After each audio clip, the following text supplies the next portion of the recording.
Exam based ഫാക്റ്റുകളുടെ രണ്ടാമത്തെ ക്ലാസ്സാണിത്. മധ്യകാല India ആയിരുന്നു നമ്മൾ പഠിച്ചുകൊണ്ടിരുന്നത്. അപ്പോൾ അത് തന്നെയാണ് പഠിക്കുന്നത്. അടിമവംശത്തിൻ്റെ ഭരണകാലത്തെക്കുറിച്ച് അറിവ് നൽകുന്ന ഗ്രന്ഥമാണ് തബാക്കത്ത് ഇ നസ്രി എന്ന് പറയുന്ന ഗ്രന്ഥം. രചിച്ചത് മിൻഹജ് അൽ സിറാജ് ആണ്. ലെഫ്റ്റനന്റ് ഓഫ് ഖലീഫ എന്ന സ്ഥാനപ്പേരിൽ ഭരണം നടത്തിയ സുൽത്താനാണ് ഇൽത്തുമിഷ്. അടിമയുടെ അടിമ, ദൈവഭൂമിയുടെ സംരക്ഷകൻ എന്നീ പേരുകളിൽ അറിയപ്പെട്ടിരുന്നതും ഇൽത്തുമിഷിനെയാണ്. ഭഗവത് ദാസന്മാരുടെ സഹായി എന്നറിയപ്പെട്ട സുൽത്താനാണ് ഇൽത്തുമിഷ്.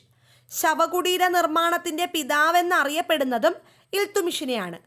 കുതിരകളെ ഉപയോഗിച്ചുള്ള തപാൽ സമ്പ്രദായമായ കൊറിയർ നടപ്പിലാക്കിയ ഭരണാധികാരി ചെങ്കിസ് ഖാനാണ്.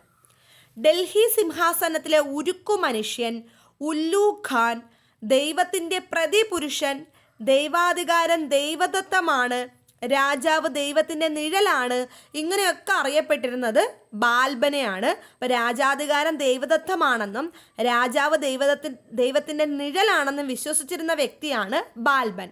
പിന്നെ ഡൽഹി സിംഹാസനത്തിലെ ഉരുക്കു മനുഷ്യൻ എന്നറിയപ്പെട്ടു. ഉല്ലു ഖാൻ എന്നറിയപ്പെട്ടിരുന്നു.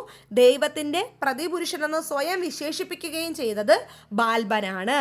നിങ്ങൾ റിപ്പീറ്റ് ചെയ്ത് കേട്ട് പഠിക്കുക. വീഡിയോയിൽ എന്ത് കൂടി പോകുന്നുള്ളത് കൊണ്ടാണ് ഒറ്റ പ്രാവശ്യം പറഞ്ഞു പോകുന്നത് കേട്ടോ.